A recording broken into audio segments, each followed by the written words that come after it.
Hi everyone, welcome to my channel. Today the topic is animal welfare in Islam. Recently I found a video talking about how good Islam is in treating animals. The video is showing the welfare of animals is being taken care of under Islam. How nice and misleading as usual. I lived almost half of my life in Indonesia, which is not an Islamic country, but it is a Muslim majority country. Most Muslims do not know Quran and Hadith, never read them, and probably never will.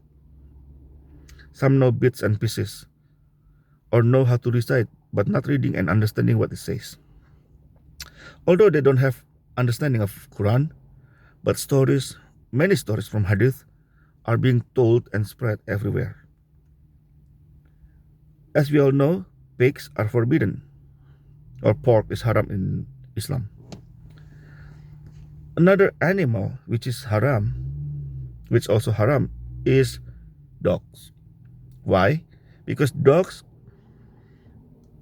are under the category of najis, or unclean. The saliva, not the fur. Also, when the fur is wet, you cannot touch the dog. You can touch the dog if that dog is dry. That's to avoid, because dogs are often licking themselves, so they don't want to touch the saliva, right? Because the saliva is the unclean part for them, or the najis part. Don't get me wrong, many Muslims love dogs, but most Muslims hate dogs. In Sunni Islam, depending on the adab or school of thoughts, they see dogs differently. Some allow dogs for farms or as a guardian dog. Some allow dogs as pets. Some only forbid black dogs.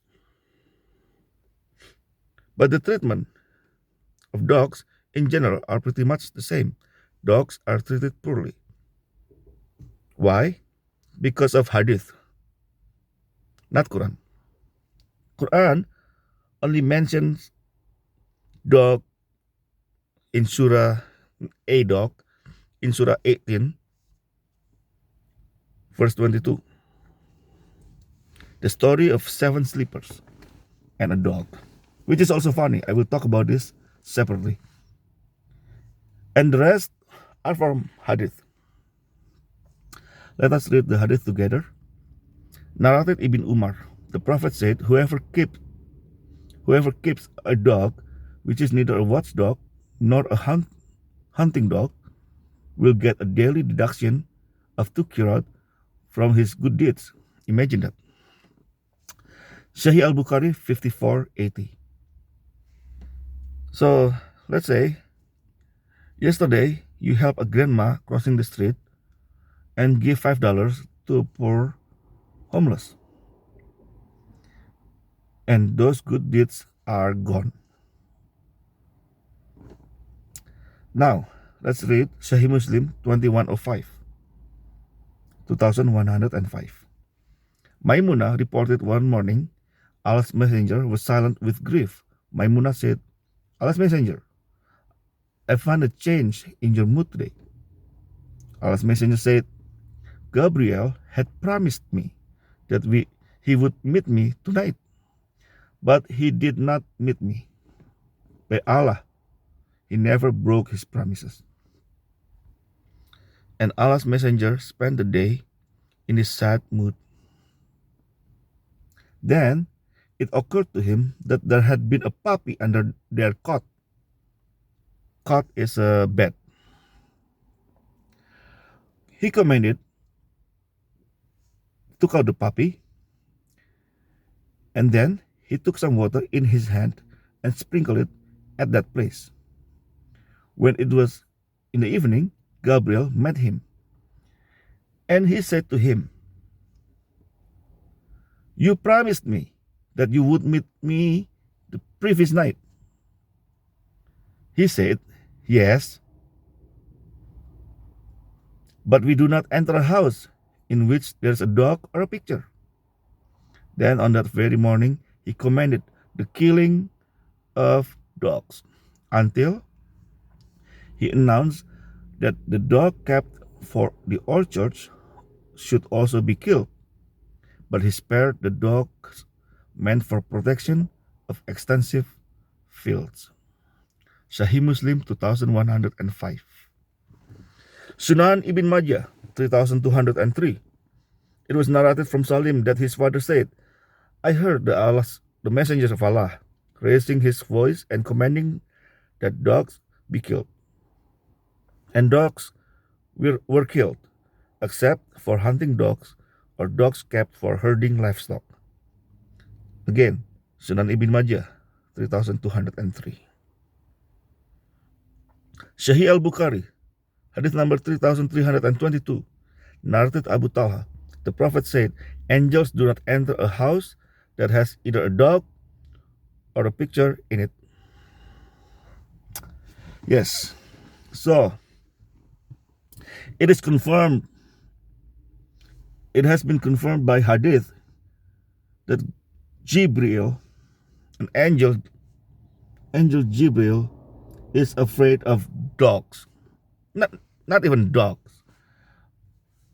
A puppy. Sounds like a Chihuahua, you know. It's not even a Doberman or a German Shepherd or anything scary. So, Angel Jibril. Is Angel Jibril the same as Angel Gabriel? I doubt it now. Now I really doubt this. And you should too. Everyone should. Only postmen are afraid of dogs. Angels they are not afraid. They don't get scared of, dogs cannot intimidate angels. So Muslims try so hard to mimic their prophet, to follow what is called tradition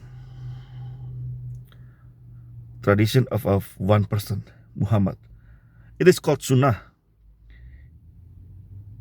In hadith, there are many hadith about how dogs are not clean and should be killed. So in Muslims' minds, dogs have become like an enemy of Islam because of what's written in hadith. Another example of killing of an animal in hadith is the killing of lizards. Sunan ibn Majah, hadith number 3231. It was narrated from Saibah, the freed slave woman of Faqih bin Mukirah, that she entered upon Aisha and saw a spear in her house. She said, O mother of the believers, what do you do with this? She said, we kill these house lizards with it. For the Prophet of Allah taught us that when Ibrahim was thrown into the fire, there was no beast on earth that did not try to put it out, apart from the house lizard that blew on it. So the messengers of Allah commanded that they should be killed. This Sunan ibn Majah, hadith number 3231. So Abraham, who lived thousands of years ago, before Muhammad, thousands and thousands of years before Muhammad was born, was thrown in the fire, and all animals trying to put out the fire, except house lizards. This stupid house lizard blew on it, which is not helping, right? And Muhammad apparently got upset about it and told Muslims to kill them. I don't know why. If I have to ask more questions, like why these lizards have to be punished because the one was blowing, they're already gone, they're dead. So well, this is very weird, right? But anyway, so that's another one. Lizards are hated in Islamic world. Another enemy of Allah, enemy of Islam. I don't know. Anyway, I don't know since when a lizard can blow.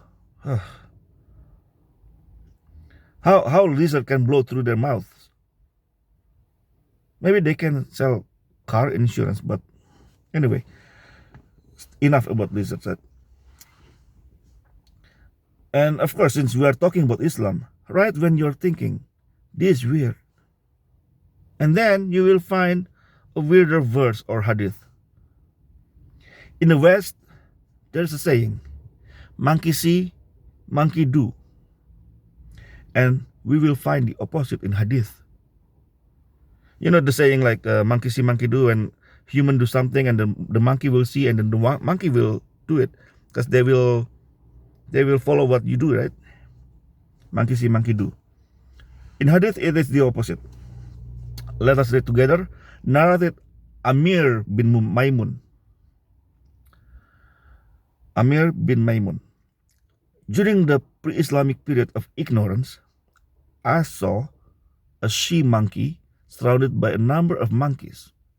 They were all stoning it because it had committed illegal sexual intercourse. So, of course, you will like, how animals? Anyway, the hadith did not stop there. There's one more line. Of course, I too stoned it along with them. Let me read it one more time. Narrated Amir bin Maimun. During the pre-Islamic period of ignorance, I saw a sea monkey surrounded by a number of monkeys. They were all stoning it because it had committed illegal sexual intercourse. I too stoned it along with them. Shahih al Bukhari, 3849. Or in book reference, book 63, hadith number 75. So, how could a monkey commit an illegal intercourse?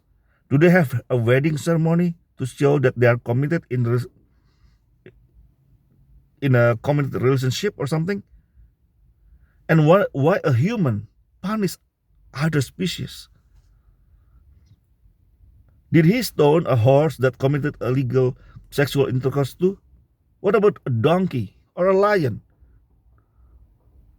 who had committed illegal sexual intercourse? This is crazy, right? So that's about animals in hadith. But one more thing, halal food. The real halal meat is that the animal is not to be stunned before the slaughter, similar to Jewish kosher. However, there are different standards of halal certifications. Depending on what agency you go with, you will see some are more lenient than others, like the usage of knife, or some will allow the usage of automatic blade, and some allow stunning, but most actually not allowing stunning the animal. So actually the animals will feel more pain.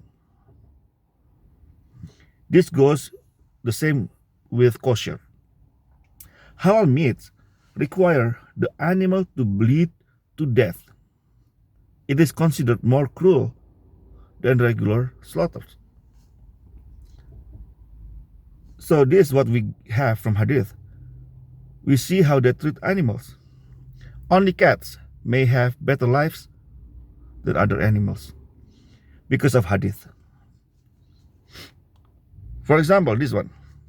Narrated Abdullah ibn Amir, Allah's messenger said, a woman was tortured and was put in hell because of a cat which she had kept locked till it died of hunger. Allah's messenger further said, Allah said, you neither fed it or watered when you locked it up, nor did you set it free to eat the insects of the earth. Reference, Shahih al Bukhari, 2365. Muhammad was said to be profound of cats, just like Abu Hurairah, one of the hadith narrators. Abu Hurairah is his nickname, means father of kittens, because he loved cats so much. So the tortures of animals, either for no reason or for halal food, we can see it, we can read from their own sources. Their sources saying totally the opposite of their claims, that animals have rights or better rights or welfare, animal welfare in Islam is much better under Islam. And sometimes they tell people halal meats taste better than regular meats. So people will support their halal tradition. But from their own sources, we can read for ourselves. They can tell whatever they want. But their own books say the opposite. I'm not saying all non-Muslims or non-Muslims are all nice to animals or nicer. Some of them, they hate animals too. But all I want to say is Islam is not what they claim to be in this matter. That's all from me. For those who love animals, God bless you. And for those who dislike animals, God bless you too. Have a nice life.